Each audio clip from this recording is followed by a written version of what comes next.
wanted to first talk about how, for me, it's just that this is happening in Rochester, has a lot of significance. Because I was thinking about when I moved to Rochester, and at that time, actually, I moved back, and it was one of those really, really dark, challenging times. I had just become a mom. My son, who's filming me, he's right here. But his dad and I, we were going through a divorce, so it was really difficult. And I had no clue what my life was going to be. I had no idea. It was one of those places where everything you thought was going to be there wasn't. And here you are, not knowing, what's going to guide you. What are here you have this map and you have you're on this place, you have no map, you have no idea. So it was really unsettling. And as things, in terms of work, in terms of what was going to happen. And I think the one thing that was, obviously being a mother, that was amazing, just that gave me purpose. But the other big thing was this deep, deep desire to know what healing is.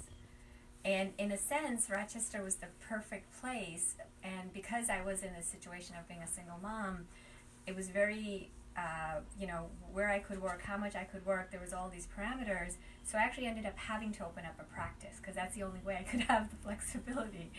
And I had no idea what I was getting into. I had no idea what that meant. So some here know me from my pediatric practice days. And that gave me the opportunity to pursue these ideas of what is healing, because I could explore. Everything became my laboratory. Everyone. I had the time, I had the space, and then as I grew through that, I realized that I wanted to go deeper on this journey, and that led me to homeopathy. And so there are people here that met me there, starting to teach yoga, all of that. So that desire really carried me through where I am today.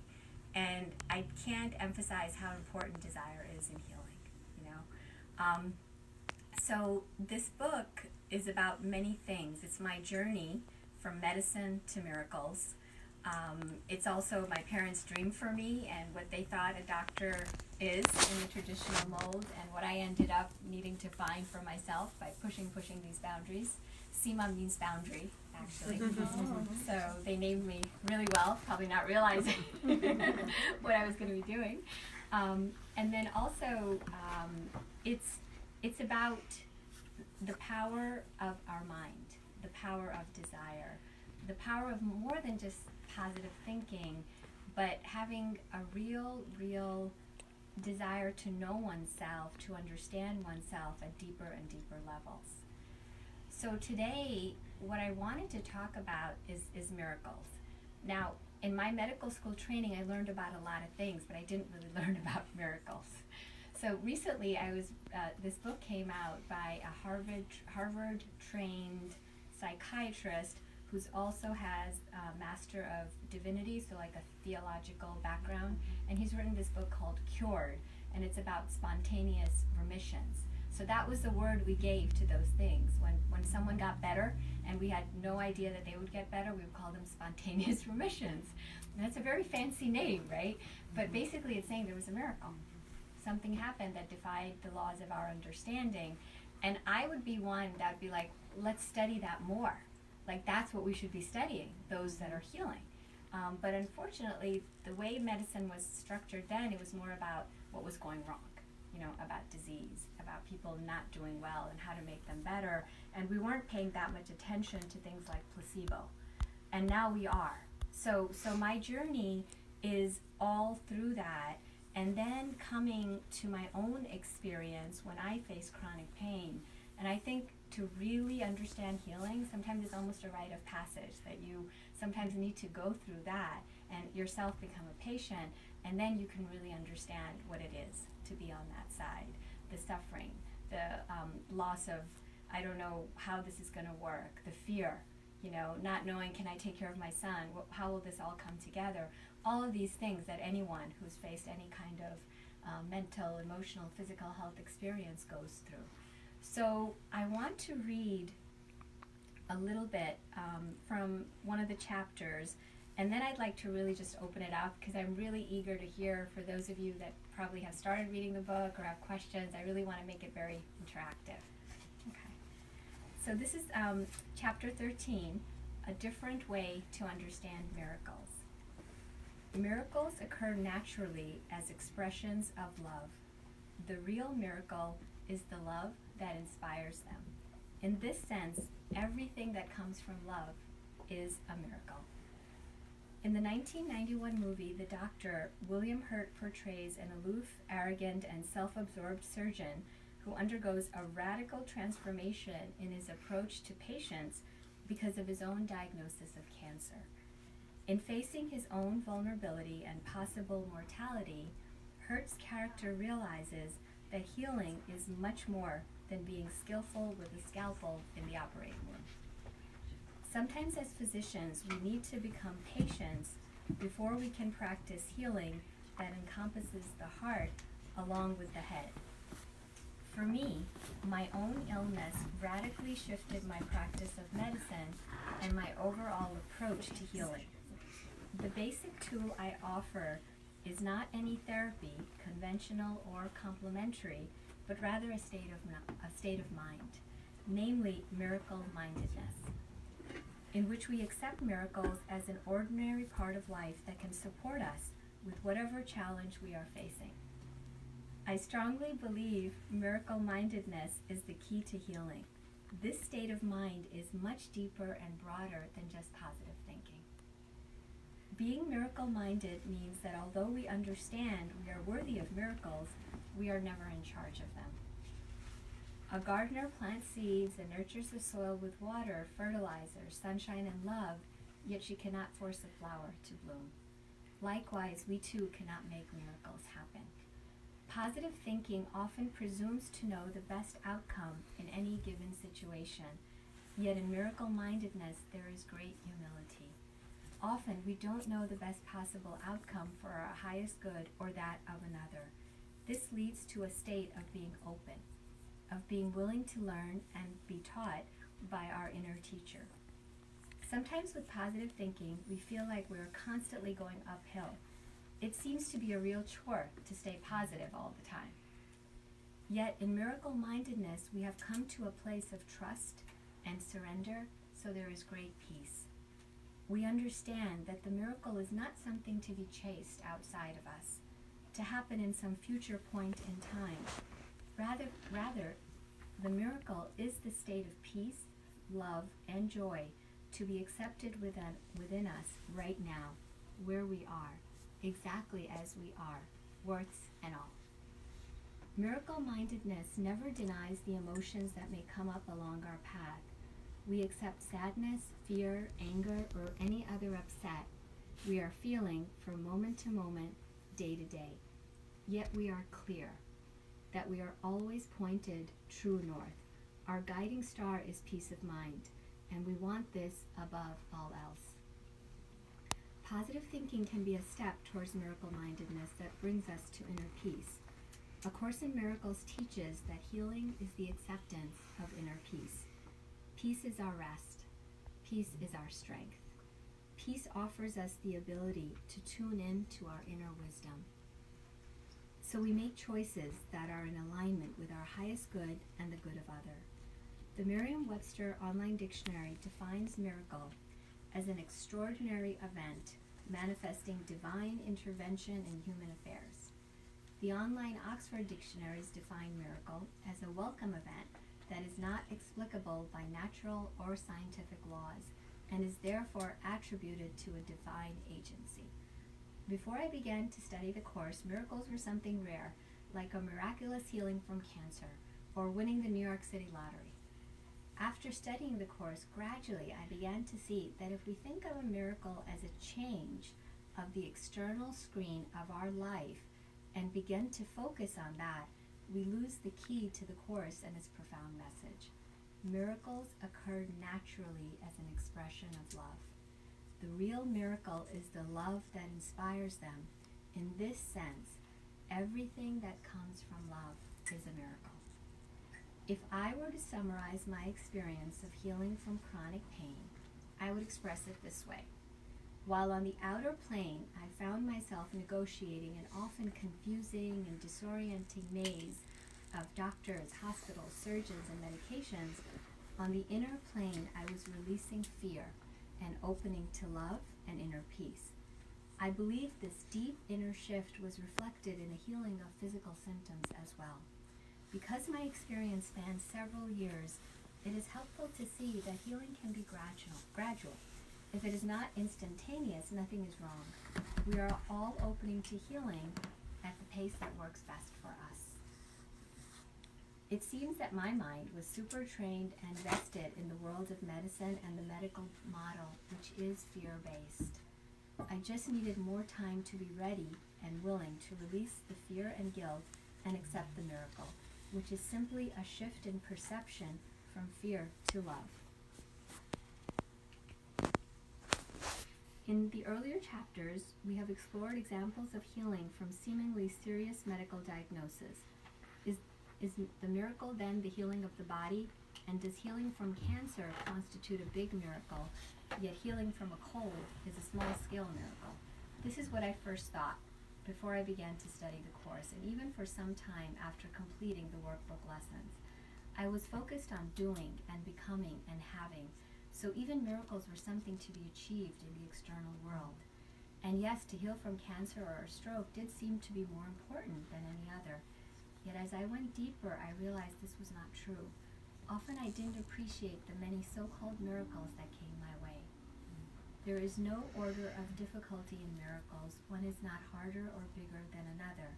They are all the same. All expressions of love are maximal. For me, the Course is a process of exquisite surrender, a letting go into love with complete childlike trust and faith.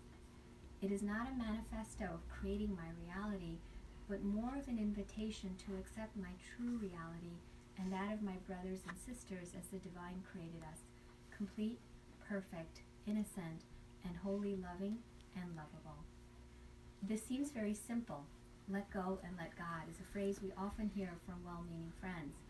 Yet we all know how difficult it is to practice this even on good days, and how almost impossible it is when we are experiencing pain or facing a chronic or life-threatening illness. That is why we all need miracles. May the following chapter serve as a guide for you to also experience miracles. I hope you may learn from the many mistakes I made in my own healing process, and yet understand that the mistakes were also part of the learning. Nothing was ever wrong. I was doing the best I could with whatever my mind could accept at that point in time. Wherever you find yourself as you read this book is exactly where you're meant to be. May you open to receive all the miracles you need along your path of healing.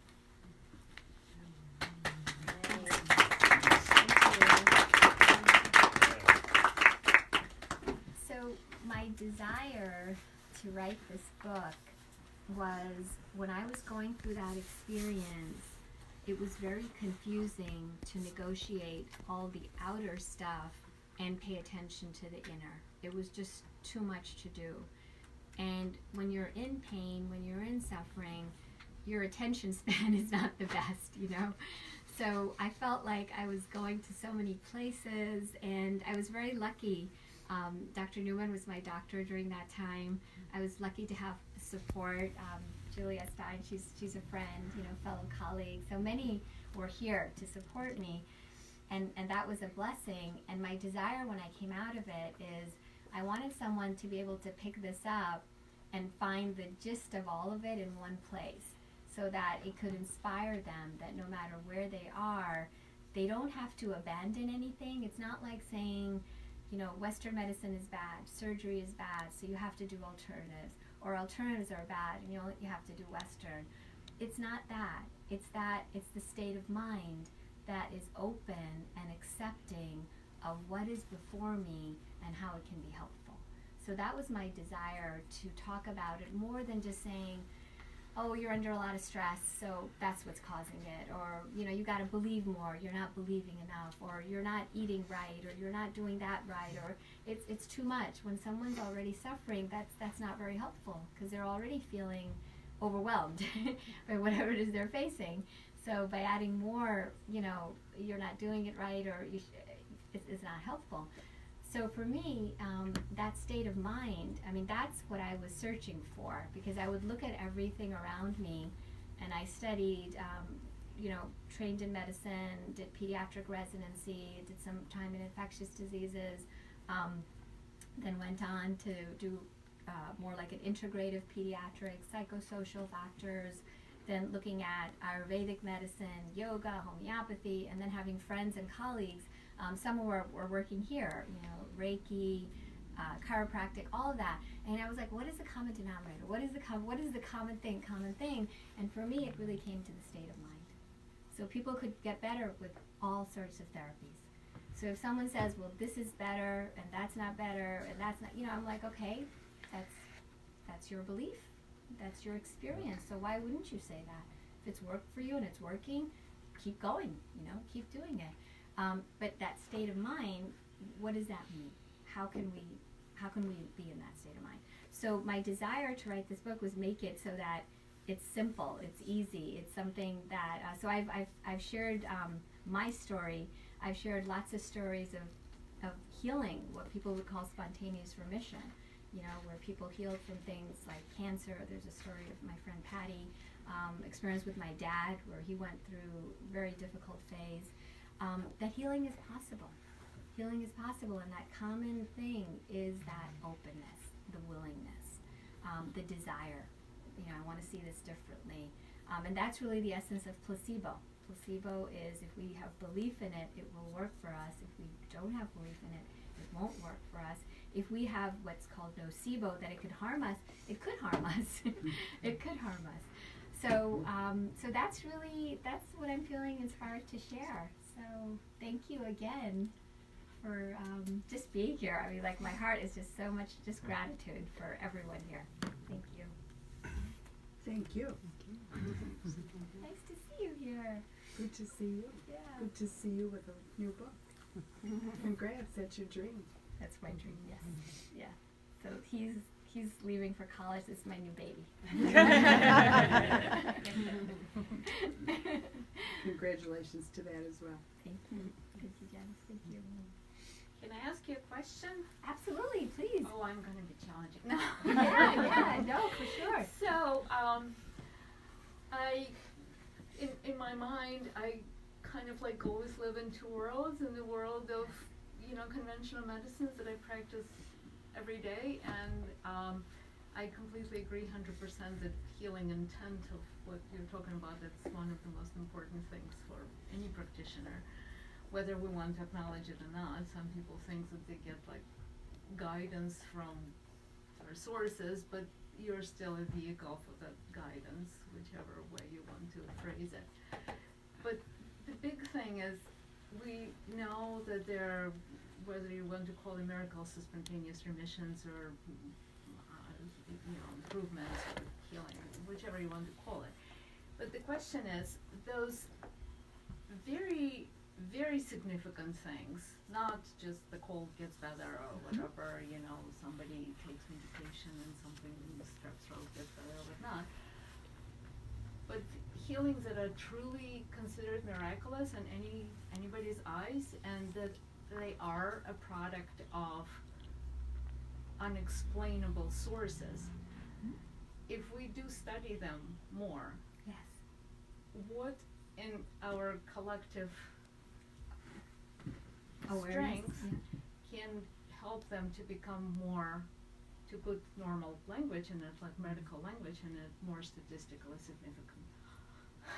So let me see if I understand. You're saying that if we study spontaneous remissions more, how will that help us? How can we translate that into medical language? I would translate it into Yeah. more of them, to make them more statistically significant. To make more happen. Exactly. That's what you're saying? To replicate it. To replicate them, yeah. Well, actually, this book, Cured, is this doctor's attempt to do just that. Okay, and it's on. I'm gonna buy it. I'm gonna read it. But from what I understand, is he looked at hundreds and hundreds of cases, and what he's found is when they were given, you're gonna 6 months you have to live, or something like that. They were told, different situations, and they went home thinking, okay, I got to get my affairs in order. But what they ended up doing, and again, I'm based on what I've read about it. I haven't read the book, But what I understand is he went through each case and interviewed them or read about them through others, and they went and started to look at their whole life. They started to look at how they were eating. They started to look at the relationships they were in, just their, like a really holistic view, and they started to change things. Maybe they left relationships that weren't working, that weren't healthy. Maybe they started to have a different relationship with their body. They just really did a lot of changes, and 6 months later they were still there. They were still around to talk about it. So he's actually doing exactly that. He's like, like I guess, what you help me out here. So this would be like a retrospective cohort study. What would be the name? Because it's not it's not, right? Yeah. Is that yeah, okay? yeah. So that's what he's doing, and looking at what those, and what he says, he uses the word identity. They changed their identity. And I find that really, really interesting, because when we are sick, we have an identity of illness, right? We become identified. Do you want to talk to that? Well, I'll just comment that I think that there's a whole discussion about illness narratives, and part of the process of healing somebody is actually changing the narrative of illness and getting ownership and not having disease happen to one, but actually becoming the vehicle of whatever is happening. And so I think this kind of exploration is very, very helpful, very empowering, and very healing. I'm really excited, and for me, I feel, in my experience of healing, in the cases that I've looked at, and I've shared here, anecdotal, there was a shift in identity. There was a shift in my beliefs about myself, my beliefs about this illness, my beliefs about what is helpful, right, and who can be helpful. Like, all of those things happened. Maybe, like you said, they call it different names of how they got that information, and, whether it was like their doctor telling them or their own process or whatever. But they had a different way to relate. They gave a different meaning to this experience. The doctor told them, this is what it is, and that's what's going to happen. And doctors are very powerful, right? What we say is very powerful. But something within them was willing to say, okay, let me do the best I can with this. Let me look at this. It's almost like let me clean up my house, And then guess what? That's what the purpose was, maybe. That it was going to force them to make those changes that maybe they wouldn't have. So I find that really, really interesting that he's using that word identity, because that's my experience. Is that? Yeah. Okay. That was a good question. That's not that's a great question. Seema, I haven't got a question, but I just, because I know you, obviously, I'm so impressed with how you've made this book so easy to read too. I kind of knew what was going to be in it, but I'm like reading it like it's new. But it's not. But you've done a great job with the flow and the ability to just understand it as it goes along. Easy, just easy read. Nice. It's not a mystery. It's not a mystery book that you don't want to put down, but it's a book you don't want to put down. It's beautiful. That was my very desire. well done. Very well done. Thank you. That was my desire. I really wanted it to be accessible and, enjoyable. And I feel like I wanted to do the heavy lifting for you. So when you get it, it's like, you just take it in. You just well take done. it in. Yeah. I can't imagine how much thought you put into making it well done. It was easy, right? Yeah, but it is well done. And I think the title is so clever too, because it's a statement that we've all heard a lot of times. But when you first started doing it, I thought, you can even legally do that. And it's not really for physicians; it's for everybody. But it's clever, very clever. Yeah. I mean, I think I started to really, really in earnest sit down and write it. I timed things with my son's age, so he was like about 9, right? And he's 17 now. So that's when I really started to, and it went through. So the title, it just came together. It really just did. I found that the title, to me, was powerful in the sense that it gives anybody permission to call themselves a physician. You just mentioned a physician gives you a diagnosis. And how powerful that is. Well, if you change that identity and you become your own physician, then how powerful is it? You can create those miracles even more quickly, maybe. Yes, and I feel like as physicians, if we can partner with the physician in everyone, right? That space of wisdom, then wow, like that's the ideal. You know, that there's, and I remember being a pediatrician, and I don't know who taught me this, but it served me so well. I wasn't a mother yet, but these mothers would come to me and I would tell them, I'm the expert of pediatric medicine and I understand, but you're the expert of your child. You know, you're the expert of your child. And so together, this is collaborative. You know, I'm see your child for what, 10 minutes, 20 minutes, 30 minutes, but you are all at 24/7.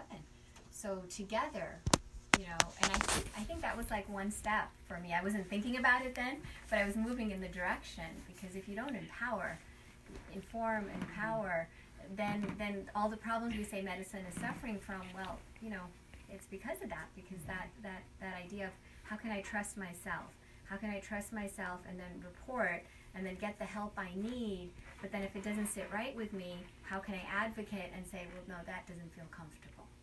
Without it becoming it doesn't have to be conflicting. We're both on the same side. You know, we're in the health and wellness, right? That's what it's about. So, yeah, I totally agree with you. I wanted to say that when you identify yourself with your illness, I know back in 1985, when I had my second son, I was experiencing a lot of pain. It took about 7 years for them to diagnose it as fibromyalgia, and a lot of people were just saying postpartum depression, and I knew it wasn't that. I knew what I was experiencing was real.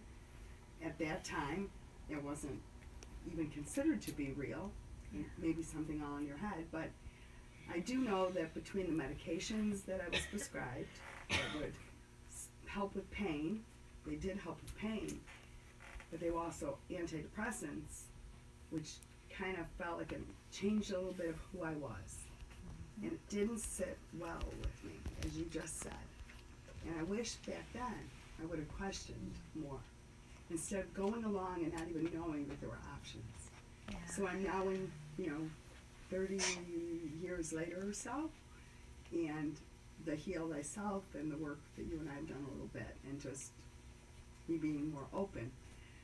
I'm definitely not healed, but there's alternatives for sure. Yeah. And it's not, Western medicine hasn't worked for me, but one thing I learned a while back that I gave up when my mom became pretty sick was being able to relax enough to meditate and almost self-hypnosis. And then my mom got sick and I fell apart, and I was prescribed medications, and I was never able to get back to that again. But that's the path that I'm on now, and it is changing. And for me to get your email and know about your book was a blessing this week, so I think it came at a perfect time. Thank you for coming. Really, it was so great to see you here. Really. Good to see you. Congrats. Yeah. I just wanted to reflect a little back. It's all in your head. You know, that really bothered me, but it's all in your head, psychosomatic. It's not real. And like those were the things that would really capture my attention as a medical student, and I would go when we didn't have internet, and I would go to the remote parts of the library and looking at these journal of psychosomatic disease and this journal of this and this of this and this, and nothing satisfied me, because I could feel like there was more, and my desire was to it's so, illness is an experience, right? It's an experience, and it's very powerful. The mind is very powerful, but it doesn't mean that it's not real what's being experienced, So it's really important for us to hold a safe space for someone, because if I believe and I'm experiencing, then that's my experience. Now, you may not have that experience. You may take that medicine and it does nothing for you. I take that medicine and I can't sleep at night, right? Now, we could say, well, it's all beliefs, but that's what it is. It's like, I'm watching this film, so that's what the plot is. You're watching a different film, so that's your plot, right?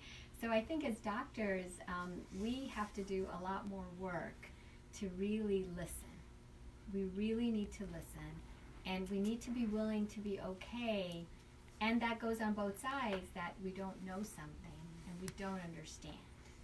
but that doesn't mean that you and I can't partner to find whatever it is. And so I think that goes back to, like, I'm excited for this book that's being released. You know, those are the books that we need. You know, like Spontaneous Remission. Okay, let's talk about that now, right? You know, as opposed to like it's put in a basket and, you know. So I think you know, physician, just to be a physician means a lot in my mind. You know, and I think you know, I remember being like 17, 18 and starting medical school, and you take the Hippocratic Oath, and it says to relieve suffering. I mean, I'm like, wow, that's huge. You know, relieve suffering, like the suffering of the world to me. like that's huge. Like, well, how do you do that? Like, okay, I better really, you know. But I feel like it is that. It is that. And I think I know as physicians, I'm pointing to Valerie and Julia right there. I think that like the greatest moments are when we connect with our patients, our clients, whatever, and we see what they faced and where they got, you know, like, oh my gosh, like that makes our day, right? We go home and we're like, that's what we went to medical school. That's right? That's because, you know, it's like we feel like we've expanded, you know, and so there's like, as I heal, I'm not healed alone. As you heal, I'm healed, right? And that's where I wanted to go, like, what is mind? What is this connection? If you say it's all in your head, you're dismissing something so powerful. And now, like, as I share in this book, there's a whole institute at Harvard, and anything at Harvard, people listen, right? So, you know, which is called the placebo studies. It's a whole institute devoted to just studying placebo. Not if it works, not why does it work and it gets in the way of our studies, but it does work. It does work, and let's use that. And in the placebo is the patient-doctor relationship. That's part of it, you know? So the more trust, the more sense of communication, the more empathy, the more there's going to be better outcomes. So let's do more of that, right? Like, why do you want to discount that? Why do you want to say, well, that's in your head, right? So I think, you know, wow, like, we've come a long way, and we've got much more to go. So I'm hoping this book will be part of this new evolution. Like, medicine needs to, you know, right? It needs to be lifted up, you know, not thrown away, but lifted up, you know. I'm just doing this. Yeah. So, doctor, let me ask you something, and I know that there's not always one simple answer to anything, but it took me decades to get to a level where you're thinking more positive. Not that that negative ever goes away, because it's always dancing in the back of your head somewhere. But I thought I was in a cool place because I could get myself out of that negativity and more to be grateful for 2 feet, 2 legs, 2 healthy knees, you know, that kind of gratitude, spiritual type of mental monologue. So I thought, okay, well, you know, I'm in my 70s and I'm good at this now, or somewhat. So now you're telling us that there's really another level that we need to go to a miraculous Miracle-mindedness. Miracle-mindedness.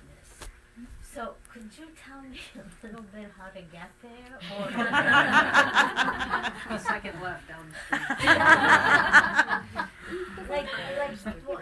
like, how do you open? I know you have to open your heart and open your mind, but how? Tell me a little bit how you got there, or how one can see it. Is it that somebody just buys you a Aztec mocha and Java's on gift, and that's a sign of love? Or, I mean, how do you get there? I mean, the best you can explain it to me. Well, as I look at you, I feel you are there. Oh. Wouldn't you say the same? I was just thinking this. Wow, thank you.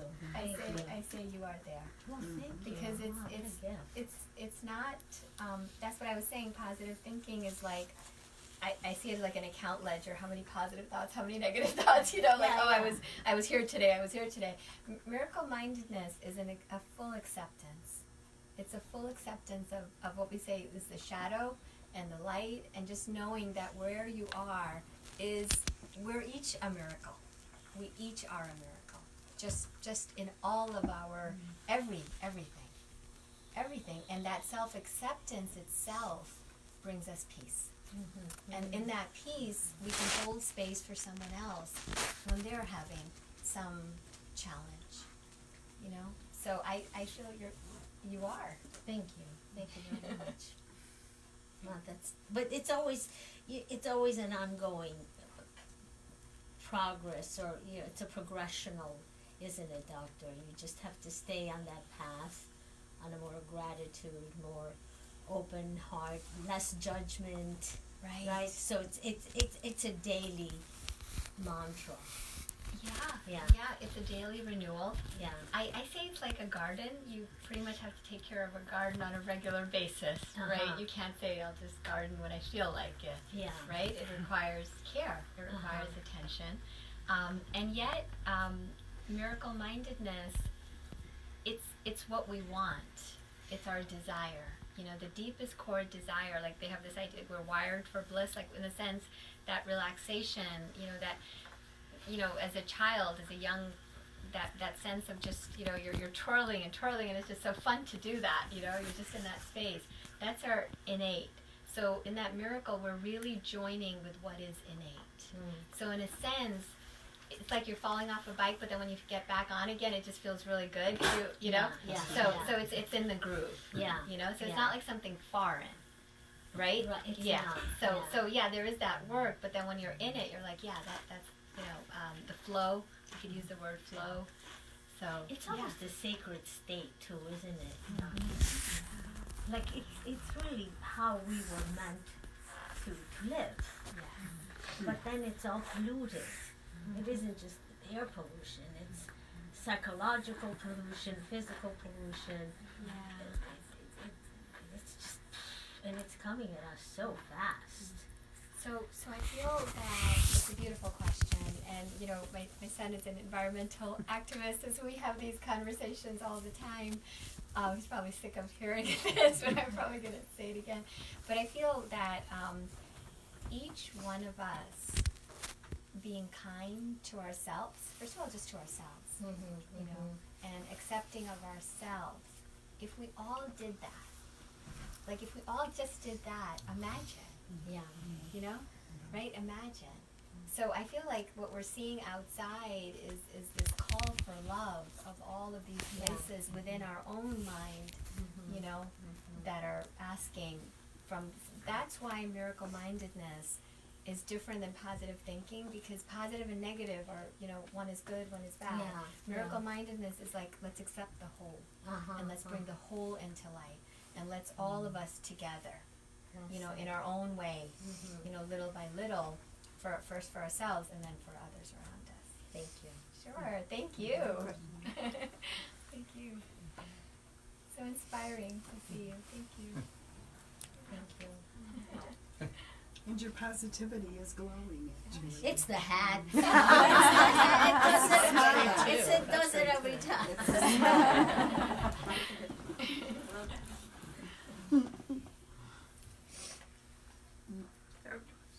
When I was young, there was an announcer on the radio, and every day when he ended his program, he would always say, "Be kind to yourself so you can be kind to others." And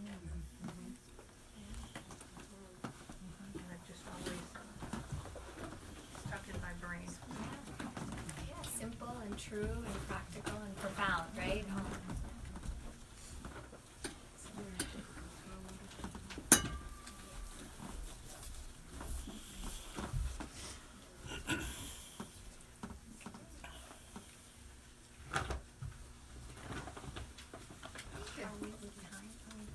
It's 25 we got almost a half hour. Okay. So if there's any more questions. If not, feel free to mingle. There's snacks and stuff down at the end, coffee, tea. I would love to get a picture with everyone here. That's Okay. my request. Whoever would like to be. Whoever would like to be in the picture. How are we gonna do that? Stand up, sit down, and the more crowded it looks, the better. No, I'm gonna come. I think I'd like to come here. Yeah, if you have books, hold up the books, whatever.